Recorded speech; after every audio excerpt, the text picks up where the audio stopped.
Hello students, welcome to chemical science. और बच्चों, kinetics में हमारा काफी हद तक सिलेबस खत्म हो गया है। ठीक है, तो काइनेटिक्स तो पूरी खत्म हो गई, उसके साथ साथ ही एक छोटा सा पार्ट और होता है कैटलिस्ट वाला। ठीक है, तो आज के इस लेक्चर में हम लोग जो है कैटलिस्ट वाले पार्ट को भी कवर कर रहे हैं। 2 3 4 लेक्चर में मेरे ख्याल से कैटलिस्ट भी खत्म हो जाएगा। ओके, तो चलिए, इतना पढ़ लिया है तो बहुत अच्छी बात है। नहीं पढ़ा है तो प्लेलिस्ट के थ्रू पढ़ेंगे, तो सीक्वेंस वाइज लेक्चर आपको मिलेंगे। और आज से स्टार्ट करते हैं हम लोग क्या, कैटलिस्ट। ठीक है, तो सभी लोग हेडिंग लगा लेंगे बच्चों, कैटालिसिस। कैटालिसिस, ठीक है। तो ये क्या है कैटालिसिस? तो सबसे पहले इसके थोड़ा सा हिस्ट्री के बारे में देख लेते हैं बच्चों। 1836 में, ठीक है, कब? 1836 में एक साइंटिस्ट थे बर्जीलियस, उन्होंने फर्स्ट टाइम इसको ऑब्जर्व किया। ठीक है, तो उन्होंने क्या देखा, ध्यान से सुनिए।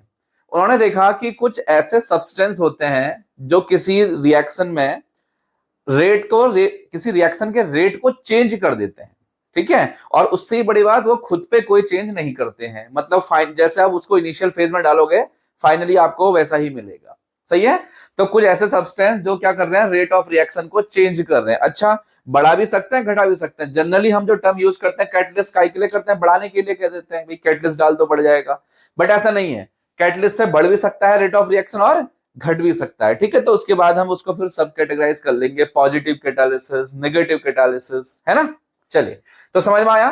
कब? 1836 में कौन थे? बर्जीलियस। उन्होंने फर्स्ट टाइम कुछ ऐसे सब्सटेंस को ऑब्जर्व किया। उन्होंने देखा कि ये सब्सटेंस क्या कर रहे हैं, रेट ऑफ रिएक्शन को चेंज कर रहे हैं, है ना। और उससे बड़ी बात, खुद पे कोई चेंज नहीं आ रहा है, जो जैसे डाल है, जिस फेज में डाल रहा है वैसे ही आपको मिल जा रहा है रिटर्न। लेकिन क्या, रेट ऑफ रिएक्शन में कर देते हैं, चेंज कर देते हैं। वो बढ़ा भी सकते हैं और वो घटा भी सकते हैं। तो इसी फिनोमिनन को हमने क्या बोल दिया, कैटालिसिस बोल दिया। और ऐसे सब्सटेंस जो रेट ऑफ रिएक्शन को चेंज कर रहे हैं, हम उन्हें क्या बोलते हैं, कैटलिस्ट बोलते हैं। क्या बोलते हैं बच्चों?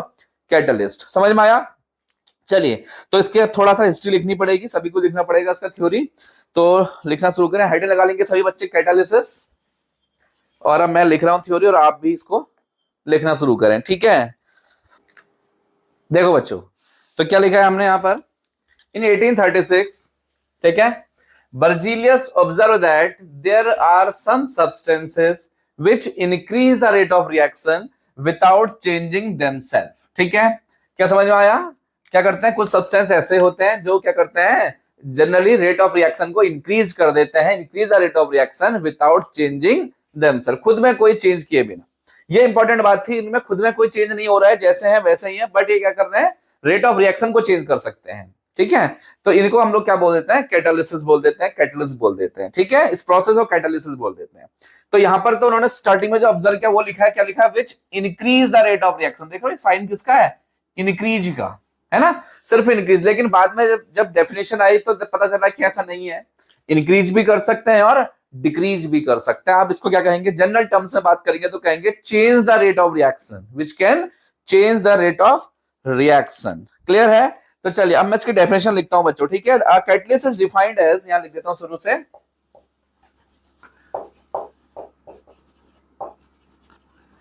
कैटलिस्ट इज डिफाइंड एज, कैसे, क्या बताया मैंने आपको, ऐसे सब्सटेंस जो क्या कर सकते हैं, रेट ऑफ रिएक्शन को चेंज कर सकते हैं। ठीक है, defined as a substance with, catalyst defined as a substance which change the rate of reaction, which can change the rate of reaction। ठीक है, which can change the rate of reaction without undergoing any change themselves, ऐसा भी लिख लीजिए। ठीक है, without undergoing any change themselves। समझ में आया? Without undergoing any change themselves and can be recovered, ऐसा भी लिख लीजिए, एंड कैन बी रिकवर्ड। और ठीक है, खुद को रिकवर भी कर लेंगे। समझ में आया? तो ये इसकी डेफिनेशन है बच्चों, सब ऐसे नोट कर लेंगे प्लीज। क्या है ये कैटलिस्ट की डेफिनेशन है। A catalyst is defined as a substance which can change the rate of reaction। देखो, जनरली शुरू में उसने ऑब्जर्व क्या किया था कि इंक्रीज हो रहा है, एक्चुअली में उसने इंक्रीज वाले टर्म्स देखे, बट बाद में पता चला है कि चेंज कर सकते हैं, बढ़ा सकते हैं तो घटा भी सकते हैं, ठीक है। The rate of reaction without undergoing any change themselves and can be recovered, और बाद में हम इसको रिकवर भी कर सकते हैं। ये सबसे बेस्ट पार्ट है इसका, कैन बी रिकवर्ड। क्या क्या अच्छा लगा आपको इसमें? ये खुद में कोई चेंज नहीं करता है और खुद लास्ट में हम इसको रिकवर कर सकते हैं। इसका मतलब तो ये हो गया ना कि एक कैटलिस्ट से आप पता नहीं कितनी रिएक्शंस को परफॉर्म कर सकते हो, क्योंकि उसने यूज तो होना नहीं है ना, बाद में आप उसे रिकवर कर लोगे।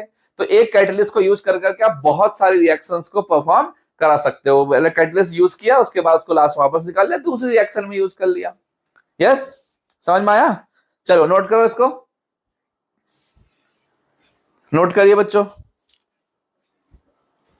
कर लिया? ठीक है। ठीक है, एक डेफिनेशन और लिख दूं, ठीक है, इसको हटा देते हैं। इसको अगर नोट कर लिया है तो एक छोटी सी डेफिनेशन और है जो आपको सही लगेगी, उसको लिख लेना। हालांकि उसमें भी कुछ नया नहीं होगा, यही चीज को थोड़ा सा मैं वर्ड्स में घुमा फिरा के लिख दूंगा, ठीक है। तो आपको अगर अच्छी लगी तो लिख सकते हो, ठीक है। तो लिखेंगे catalyst may be defined as a substance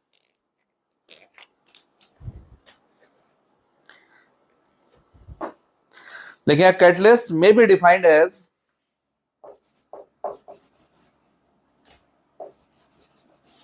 catalyst may be defined as, ठीक है, a catalyst may be defined as कैसे? बिल्कुल वैसे जैसे अभी मैंने आपको लिखा था, सेम चीजें लिखनी है, थोड़ा सा चेंज कर देना है, ठीक है। Defined as a substance which alters the rate of reaction, a substance which alter the rate of reaction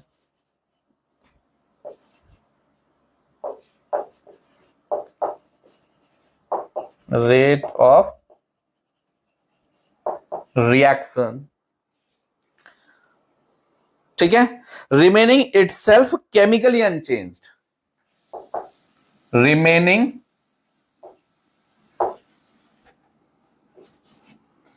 itself chemically unchanged, remaining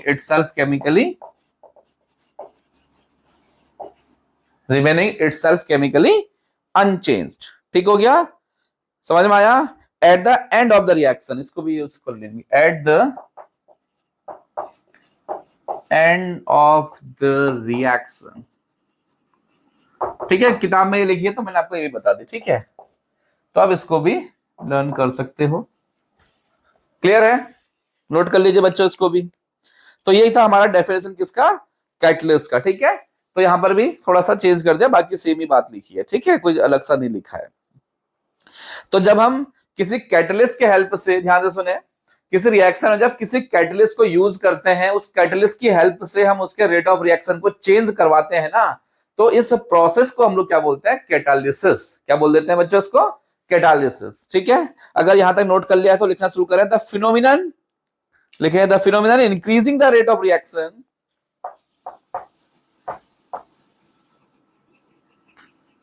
the phenomenon increasing the rate of reaction, कैसे? with the help of catalyst, rate of reaction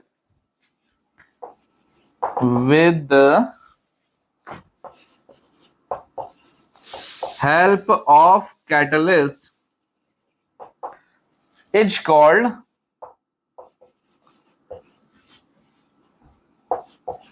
catalysis,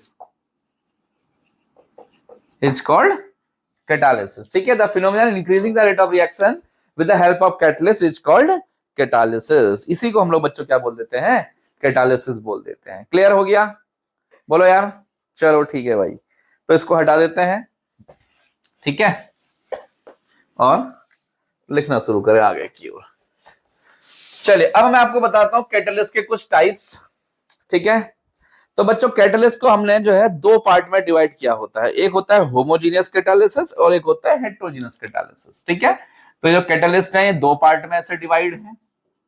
एक क्या है? Homogeneous, homogeneous catalysis. और दूसरा क्या होता है, heterogeneous catalysis. Heterogeneous catalysis, homogeneous catalysis और हेट्रोजीनियस कैटालिसिस। ठीक है।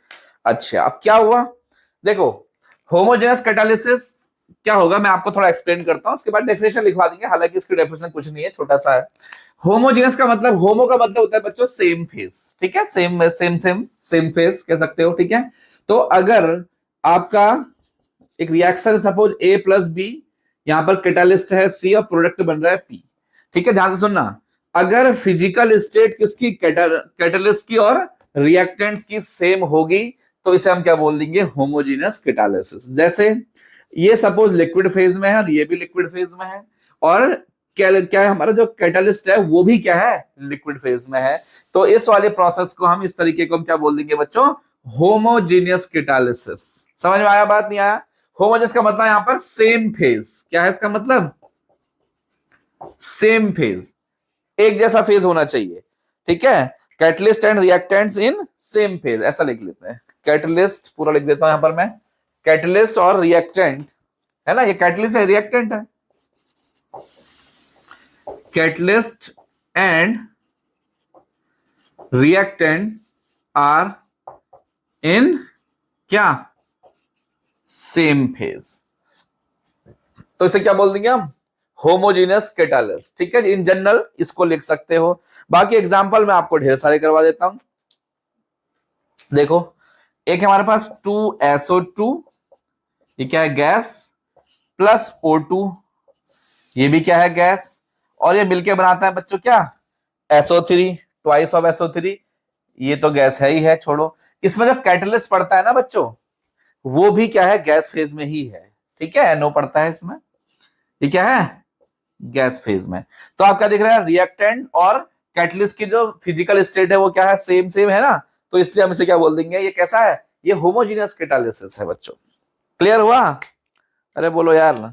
ठीक है, एक एग्जांपल और देख लीजिए, ऐसे नोट कर लें आप लोग, हेडिंग लगा लेंगे हेटेरोजेनस होमोजेनस कैटालिसिस, उसके नीचे लिख देंगे when catalyst and reactants are in same phase then it is called homogeneous catalysis. Example मैं आपको ये बता ही रहा हूं, एक एग्जांपल और देख लेते हैं, कौन सा, एक एग्जांपल और देखते हैं, इसको हटा देता हूं पहले, ठीक है।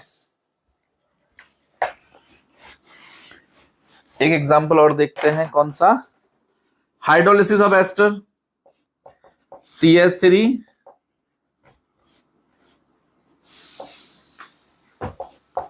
COO C2H5 एक ये है, और प्लस H2O, एसिडिक मीडियम, पता है ना, ये लिक्विड फेज में है, ये भी लिक्विड फेज में, और ये भी क्या है, लिक्विड फेज में है। तो क्या बनता है, एसिड प्लस अल्कोहल, CH3COOH और प्लस CH3CH2OH, क्या बनता है, ester plus water, acid plus alcohol बनता है। ये सब छोड़ो, ये काम की चीज नहीं है, काम की चीज हमारी ये है, एस्टर लिक्विड फेज में है, वाटर लिक्विड फेज में, और यहाँ पर जो एसिड भी यूज है वो भी क्या है, लिक्विड फेज में है। तो ये रिएक्शन कैसी हो गई, होमोजेनियस कैटालिसिस हो गई भाई, बोलो क्लियर हुआ? ठीक है, चलो एक और एग्जांपल बता देता हूं मैं आपको, जैसे क्या, इसको हटा देते हैं बच्चों। केमिस्ट्री में क्या है ना, एग्जाम्पल का बड़ा रोल है, ठीक है। आप जितने ज्यादा एग्जाम्पल देंगे, अच्छे एग्जाम्पल्स देंगे, तो आप समझ लीजिए कि आपका नंबर आने के चांसेस उतने ज्यादा बढ़ जाते हैं, ठीक है। थ्योरी तो सभी लिख रहे हैं ना, आप कुछ अलग नहीं थोड़ा कर रहे हो, जो किताब में लिखी है थ्योरी लिख ही रहे हो आप लोग, है ना। तो ये क्या होता है, वेपर फेज में होता है, और यहां से क्या बन जाता है, CH4 plus H2O, sorry CO, CH4 plus CO, carbon monoxide gas, ये बन जाता है। अच्छा, इसमें जो कैटलिस्ट है वो क्या है, आयोडीन है, वो भी कैसा है, वेपर फेज में ही होता है। तो दोनों की सेम फेज आ गई ना, तो ये क्या हो गया, होमोजेनस कैटालिसिस हो गया। क्लियर हुआ? समझ में आया नहीं आया, ये बताएं पहले आप लोग। ओके, चलिए अब हेड लगाएंगे बच्चों, क्या, हेट्रोजीनियस कैटालिसिस।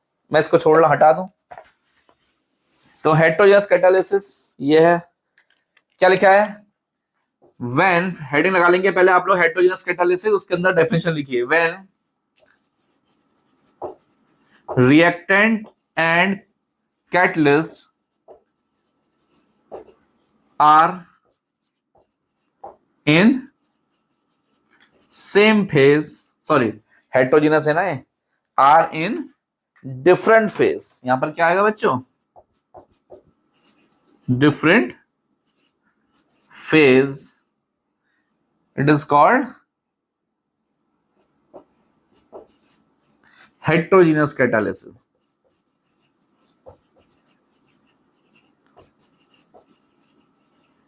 हेटेरोजेनस कैटालिसिस समझ में आया, जब क्या हो, दोनों के दोनों डिफरेंट फेज में हो, ठीक है, different phase, it is called heterogeneous catalysis. Note करें, डेफिनेशन हो गई, ओके। चलो एग्जांपल लिख ले दो चार, एग्जांपल तो उसके दो चार बहुत सारे मिल जाएंगे ऐसे आपको, है ना। जैसे देखो एक एग्जांपल ये हो सकता है इसका, SO2 और प्लस O2 गिव्स SO3, ये क्या है, गैस फेज है, ये भी बच्चों गैस है और इवन ये भी गैस है, हालांकि इसकी जरूरत नहीं है हमें, रिएक्टेंट और कैटलिस्ट चाहिए, और यहाँ पर कैटलिस्ट बच्चों प्लेटिनम है जो कि सॉलिड फेज में है ना। तो ये रिएक्शन अभी आपने देखा था, मैंने पहले भी रिएक्शन कराई थी और अभी फिर से कराती है। पहले मैंने कैटलिस्ट क्या करा था, NO लिया था, वो गैस फेज में था, यहाँ प्लेटिनम ले लिया, सॉलिड फेज में है।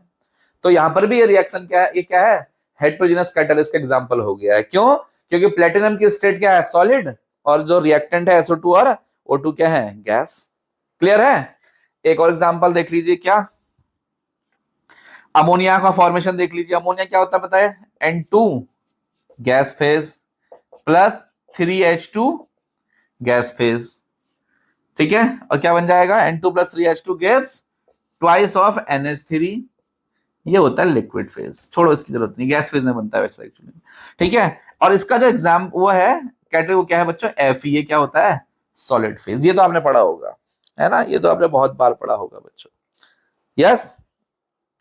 तो N2 plus 3H2 gives twice of NH3, और यहां पर कैटलिस्ट क्या है, सॉलिड फेज में, तो ये क्या हो गया, हेटेरोजेनस कैटलिस्ट का एग्जांपल हो गया, यस, ठीक है भाई, ठीक है। एक और है, H2O2 का डिकम्पोजिशन कर देते हैं, ठीक है, H2O प्लस O2 में, यहां लिख देता हूं, H2O2 लिक्विड फेज में है, क्या बनता है यहां पर, H2O और प्लस O2 बन जाता है, ठीक है, बैलेंस भी कर सकते हो आप इसका से।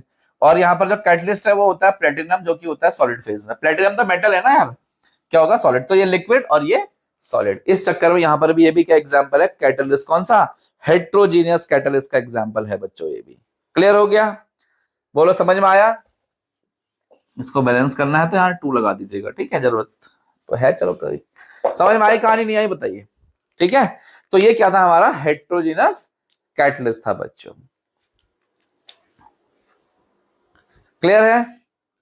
चलो तो इन सबको नोट करें, तो ये थोड़ा सा शुरुआत थी कैटलिस्ट वाले पार्ट की, ठीक है। अब हम नेक्स्ट लेक्चर में मिलेंगे जिसमें हम कैटलिस्ट के बारे में पढ़ेंगे, पॉजिटिव कैटलिस्ट और नेगेटिव कैटलिस्ट के बारे में पढ़ेंगे, ठीक है। तो चलिए मिलते हैं नेक्स्ट लेक्चर में।